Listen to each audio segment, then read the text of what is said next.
watching Eclectica, Michael You be 7. a Michael, beast. we've got It's like, CC, the Greek geek. We've got Charles, also known as Sensei Vegan. And what do you say, Drew? The surliest? What do you call it? oh, the internet's surliest nerd. What's that, Drew? Right here, coming at you. So we were talking about Get Out. Please check out that film. Support Mr. Peele. That it was a great film. And his, not his, was it his directorial debut? His first one. First Wow. one ever. First one out the gate. Wow. And he's written and produced a lot of films that if you look him up, you'd be surprised how many projects that he was a part of. But yeah, he did a great job. He's been a part of a lot of projects, but when it came to this one, this was a directorial debut, and I gotta say, man, it was coming out with a film that kind of just took three different genres: comedy, horror, and satire. Yep. Put them in a blender, and made the perfect smoothie. Made pure, unfiltered genius. It's like. Dude, that was the perfect. You know what? The moment that I knew that it was like a great movie is when there's this old Caucasian couple that was sitting directly behind us. After the movie was done, they got up, and all I hear is the husband saying, "See, you're the one that wanted to come see a movie," and then she was like, "I told you it was gonna be trash. I don't understand why you didn't want to listen." I'm just like, "Thank you. I'm so glad you guys uncomfortable. Thank you." I just looked at them and I had the biggest smile. I had the biggest Kool-Aid smile on my face, looking at them like get out of their seat, like ah. Well, it's interesting because going into the film, getting some tricks and treats and stuff before going in, there was a young lady that was talking to, I guess, her husband, boyfriend. Oh my goodness, it's like a whole 2 hours of just complaining of how bad white people can be towards black people. And I was like, oh my goodness. That's what we're talking about, it gets man. those reactions out of people. So that was the takeaway for her. And it wasn't, I don't think, it wasn't a bashing film. Actually, it was interesting because one of the main supporting characters was like, it's not about race for me. I don't care. You know, I'm not racist. It has nothing to do with that at all. But still, it had something to do, the perception of being bigger, stronger, you know, the mechanics, the physical, I don't know what he would say, the physical fantasy of black people. Yeah. But also, it seems like a lot of people are more so upset by the notion that the white people are the villain and the black guy is the victim or the hero, because Jamie Foxx. You could take away some ideas from that, but I think it goes a little bit deeper. Wait, hold on. You said Jamie Foxx? The blind fellow? No. What did Cece? What were you saying? I didn't hear the last part. Oh, dang, I lost my train of thought. Okay. Now I'll come back to it. I promise. Go ahead, Drew. Sorry about that. All right. No, all I was gonna say was it was his motive out of all the other characters was kind of interesting because it wasn't rooted in race for him at all. Mm-hmm. It was more the idea of him getting his sight back and having Chris's talent for photography, because that's what Chris was. He was a photographer. So for him, as an art dealer and someone who specializes in the arts and photography and stuff like that, capturing the shot or the essence of something, that's what his motivation was. It wasn't that I want to be strong or have this attribute or that attribute. It was because he wanted to be able to see and be able to do what he wanted to do. So he was an interesting character. He actually complimented him on his eye for art, I think, too. Mm-hmm. But it's interesting because it's like even when race isn't necessarily a thing for him or an idea for him, race still comes into play because of the idea of the disposableness of the black body, right? So like, oh, it's not about race for me. I just want my eyes back, but you're still leading like black people to your camp to like take their bodies instead, because it's no one would ever really come looking for them. You know, black people go missing all the time. Treating us almost like property. Yeah, there you go. Instead of like human beings. I think with this film, if people take offense to it, then honestly, I believe that you have some issues. I'm being completely honest. I think what's great about this film, it does it so clever. It's bringing awareness to stuff that's going on, but it does it in a clever way. it does it in a clever way. Instead of slapping you directly in the face with it does it very cleverly. So, hats off. And Jordan Peele is brilliant, and he apparently grew up in the Upper West Side. He's mixed. I think his mom is white and his dad is black. So I definitely kind of see where he personally would align with this movie. Yeah, I agree. I think overall, look, if this movie took you out of your comfort zone, be offended. I'm glad because it took you out of your comfort zone. If you loved it, you have varying reasons as to why you can love it. And in both cases, whether you are for or against it, it opens up dialogue and it gives you, I feel, pretty awesome and artistic examples of racism and how it's kind of reshaped itself. It hasn't gone away. It's just taken a different form. It's equally despicable as it was back then, but it just has a different face. Yeah, and definitely. Some of the imagery that... Sorry, Stacey? I was just saying, definitely more nuanced. Yeah, it's nuanced. Everything in this film pretty much is nuanced. Probably the moment that even had me go, oh, damn, I just caught that, is when you see Charles and Zebin. When the daughter, she's finally come out, she has her like hair tied up and she's in full-on sociopath mode, right? Mm-hmm. You see her sitting on her bed, right? She has the Cheerios and she has the milk. And she's like looking up on her laptop. What was it? The NCAA prospect? Yeah. Looking at Runs Online. Oh, yeah.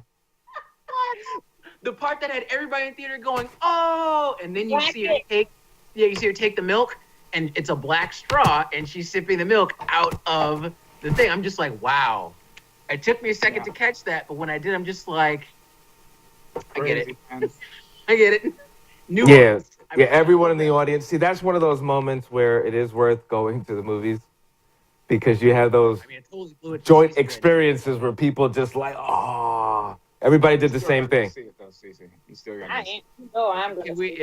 rooting every element and nook and cranny and morsel of this movie for you, and I'm sorry, but it's cool. Yeah, I've ruined Hidden Figures, so fair. Hey, can we give my TSA dude, the best friend, like his due props?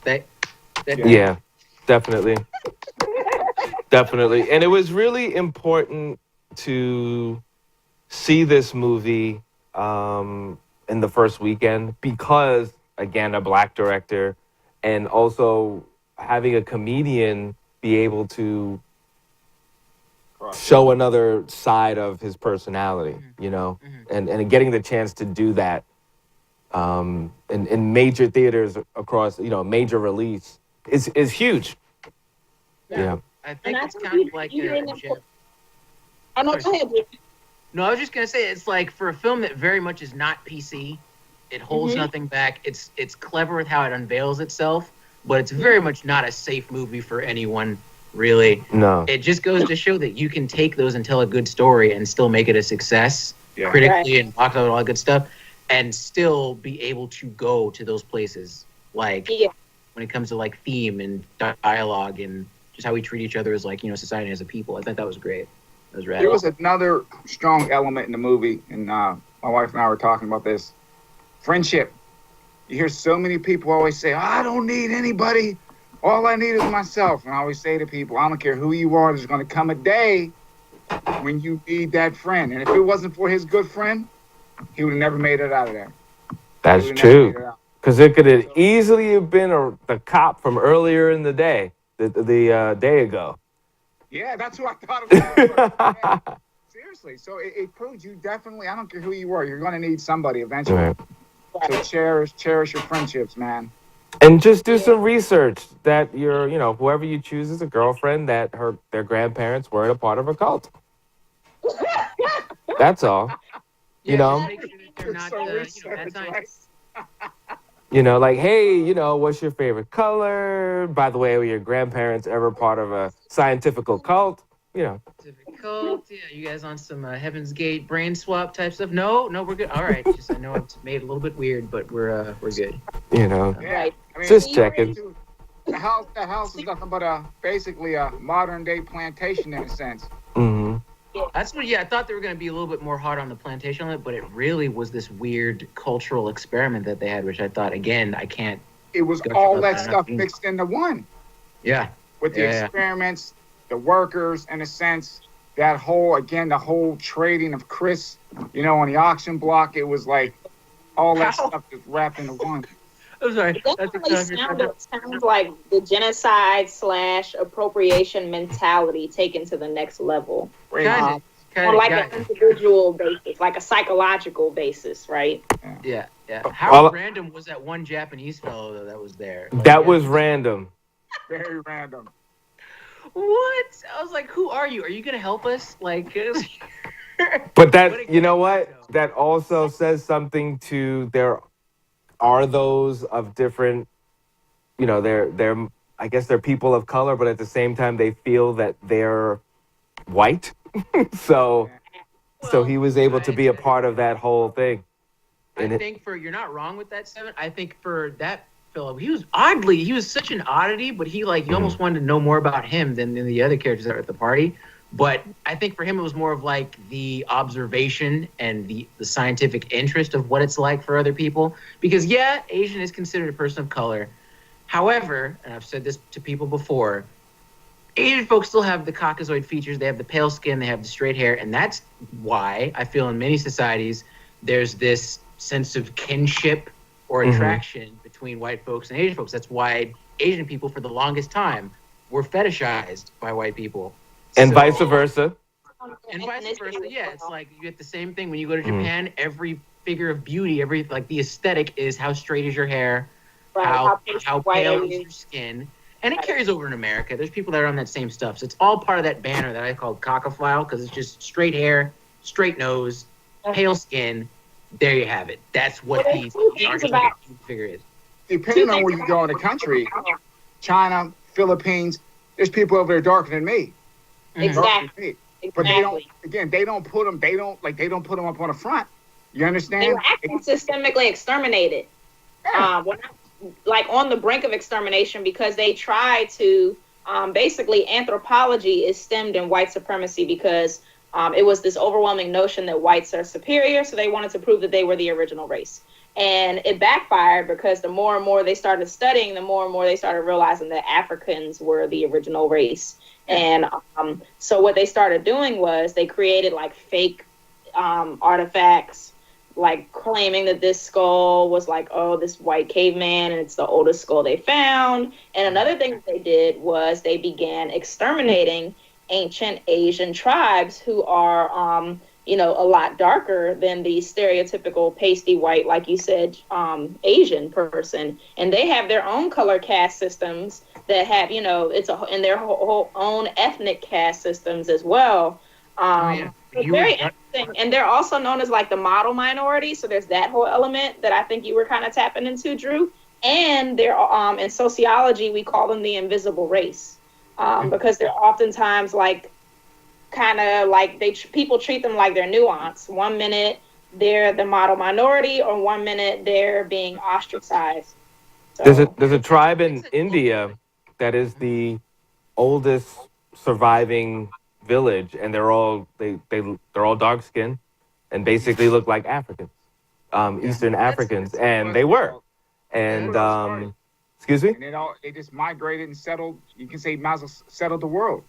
But I'm just saying, like just what Cece was mentioning, they basically kept them contained and until they can all die out. And I believe it's either a year ago or 2 years ago that particular tribe all died out. Right.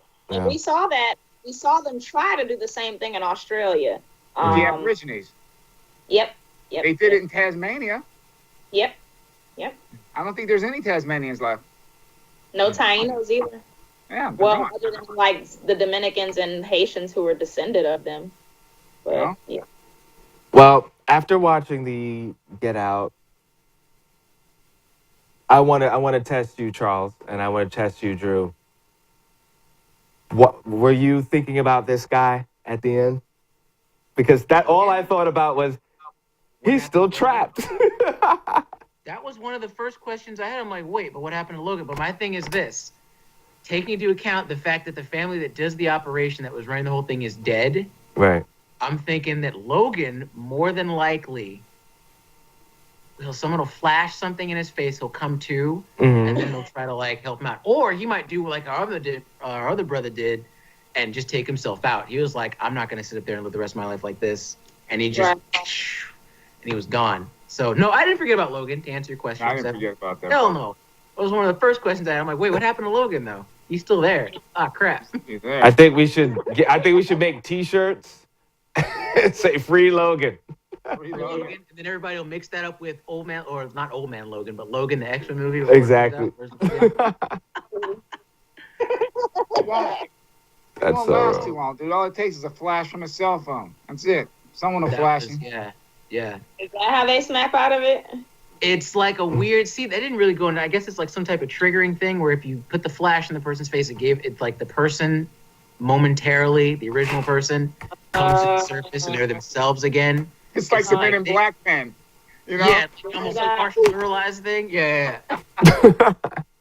Oh man. To get out reaction. That could be the basis for the sequel if they ever decide to make one. Dude, honestly, what I happened to hope they Logan? don't do a sequel. Please don't do a sequel. No, don't. I'm joking. Don't do it. Totally joking. Jordan, listen to us. Don't do a sequel, man. Nah, I don't think he's gonna do it. Nah, you don't need a sequel to that. Come out and F it up. Please don't. Yeah, please don't make a sequel to that. It was fine as is. To that, man. Yeah. So we got anything else? We went kind of heavy on the. He just looks so serious because now he's a scary director man instead of a comedian man. I don't know if that's gonna go to. You know what? We had that conversation, Seven. Almost all comedians have a dark side, and they draw their humor from their dark side. The darkest people ever. Yep. The darkest. Yep. All of them. Pretty much all of them. They're very dark and not typically depressed people, comedians. So this is just him coming to the story. This is him being him. So all good. I guess you gotta have that yin and the yang. Your laughter, you gotta have that sort of wicked dark side to balance that crap out, man. Oh, man. Yeah, You laughing. Yep. I'm sorry. Yeah, we've thoroughly, I think, deconstructed this movie. Totally left nothing for surprise for you. We did. We left a couple. It's all good.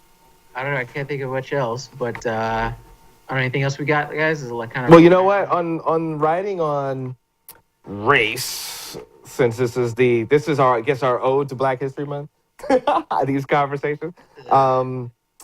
Do you think? And Drew, you sent me something that was very interesting. The Submariner versus Aquaman. Oh wow, taking it from one extreme, way to the right. Well, the fact that they chose a man of color to be Aquaman, do you think they'll choose a man of color to be the Submariner? Wait, who are you talking about? Aquaman. Yeah. Jason Momoa. Yeah. Jason Momoa. Is it Momoa? I got the Disney movie. Oh yeah, you're thinking of the Disney one. Yeah, he is. I'm not sure. He's like what? He's a Samoan, right? Half Samoan, half. He's mixed up. Yeah. I think it's fine. He has the look. He's got like this kind of like all-encompassing mixed. You don't quite know where he's from look, but he's safe on it. He's safe, you know, but do you think we'll see some unsafe choices and that will put more basically black people in some of these superhero roles, or no, just not going to happen? We're already seeing these unsafe choices. They got my girl from Fruitville Station and oh my God, from Dear White People. She's going to be a Valkyrie, for crying out loud, a Norse warrior. So nice. We're already making out of pocket choices. You can make the argument that they've been making out of pocket choices since they made John Wayne Genghis Khan. Wow. Who decided that was the thing? We've already been out of the box when it comes to film and how we choose to portray our characters. For people of color, think about it. The original was that Ben Reeves was the original Lone Ranger based off a brother. Yeah. They changed that up. So I think his name was Ben Reeves, right? His last name was Reeves. I think it was Ben Reeves. I want to say it's like Reeves. A lot of figures. Blackbeard, like he was supposedly a person of color, and a lot of other historical figures were white ones, pop culture wise. Cleopatra, like Elizabeth Taylor, really. Elizabeth Taylor, yeah, I remember that. Oh God. Oh man. Taylor. So I think it'll definitely be more of a thing. I think that films like this, like Get Out, are kind of, I don't know, I want to operate in like grandiose notions of like, oh my God, this is like a renaissance for us as filmmakers, as thinking people. No, I'm not going to go that extreme with it. But I do like seeing films like this thrown in the mix, movies like Moonlight, which I personally haven't seen yet, but from what I've heard, it's very much not your typical, what you call like a black film, Right. especially when it comes to its subject matter, where it's dealing with a black male who is gay Yes. in the ghetto or like the hood or what have you. I'm glad that things like this are actually being put on the table now and aren't being immediately just dismissed. Yeah. I think that that's a great thing. When it comes to putting characters in certain roles, we joke about it, but like Django Unchained, Jamie Foxx being the protagonist in a hardcore spaghetti western revenge film where he kills scores of people, most of them Caucasian. Okay, it's just like, we don't need to necessarily say that this is inconceivable now because of people that are just like, no, forget it. I want to tell this particular story using this particular character, and let's go for it. I like that. As a writer, I like knowing that people can go and branch out and do these scary ideas that nobody else wants to touch. It's so funny you mentioned that because, like, just the other day I was watching Kids WB has a Facebook page, and they post old school episodes from that we used to watch when we were like kids, and it's amazing. So I was watching an old episode of Static Shock, and it was an episode where he went to Ghana and teams up with a superhero in Ghana who's based off of Ghanaian folklore called Anansi. And oh yeah, I know that one. This is Spider Guy. I remember that episode. I'll see if I can post it on the website, but it's just like watching it again in adulthood, and it was just such an invigorating experience. And in hindsight, shows like that really set the tone for what we're seeing now on the silver screen and on TV, even Blackish and all these other shows. Like, you had a cartoon where the guy was talking about how he didn't encounter other black superheroes. That's a big deal. To say it out loud, yeah, because typically you just have like what's called the token, and Right. they don't reference it. They're just kind of there to be seen, not to be acknowledged or even really heard. So Right. the fact that it's referenced is kind of, I want to say like for mainstream, because people like, bold filmmakers, bold storytellers, people that are willing to bring that aspect of like our country into the forefront. They've always been there. They just don't get the credit they deserve. You Right. see short films and all these independent films that are made all the time, but they just don't get credit for it. So to see that on like a major network, it Right. was, for Static Shock is what I'm referencing. That Oh, yeah. was totally, like you said, mind-blowing for me as a kid, because I'm like, you're right, you don't see them very often. And when they are there, they're just kind of like there to take up a spot.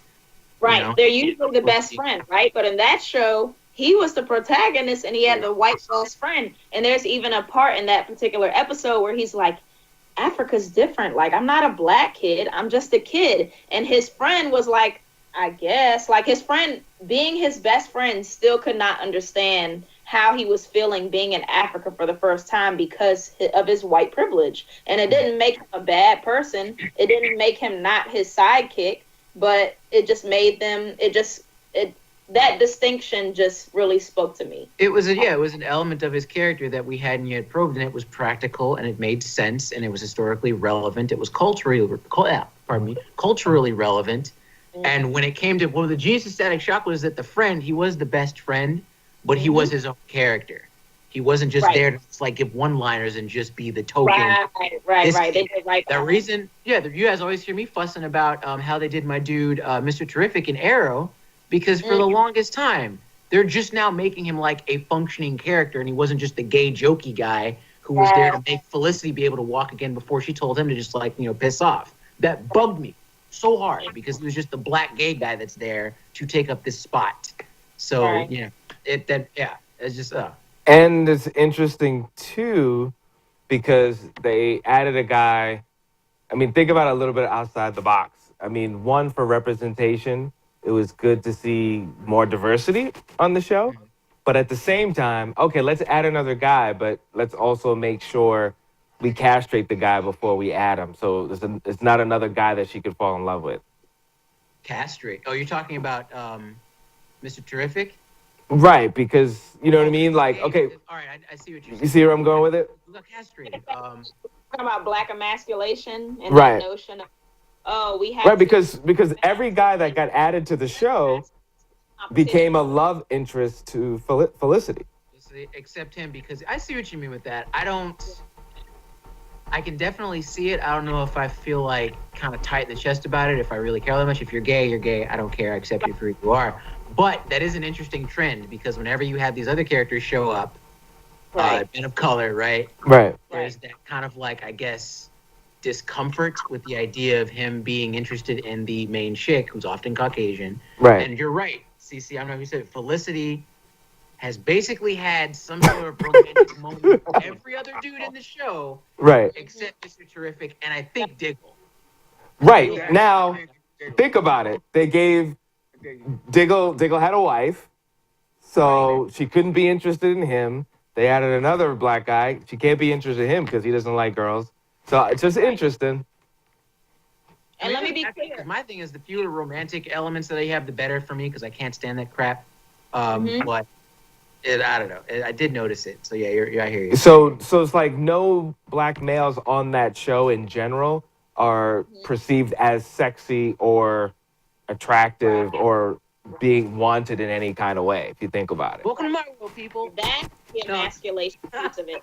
Because it's not the notion that black emasculation is not the notion of creating gay black men, right? It's more so the notion of biased representation and one-sided representation to a point where you're basically eliminating a certain type like that, I guess that cisgender hetero black guy. But at the same time, it's oh my God, it's just so much to digest. I'm trying to put it all together. Yeah, now you guys got my like little cogs turning in my head. It makes me think about it. Sorry? I'm sorry, but it's essentially that, and it's also taking away a black man's ability to decide whether or not to take his freedom of choice of being masculine or not, right? So like you can identify as masculine and that's your choice as a human being in society. But say you had a case where a guy got cavity searched in the middle of the street in front of a crowd of people, like that's black emasculation, you know? That was like Cyborg in DC was what I was going to say, is he didn't have a functioning thing down there. So it made him the safe black guy in DC Comics. There was a big kerfuffle about that because he didn't have most of his body. Because he doesn't have a penis, he's therefore the safe black guy. And you know what? Next episode, I think let's delve into a little bit more of this and also sex in comics. Where are we at with representation as well as in the TV universe? What do they stay away from and where they seem to be jumping into? Ooh, I'm cool. ready for that. Yes, sir. All right. So, thank you very much, Charles. There's a lot of words I won't be able to use, but yeah. Just use the medical terms, Drew. Thank you, Drew. All right, CC, Charles. I am Michael 7 Michael. You're watching Eclectica. We'll see you again next week. Thank you very much for joining us.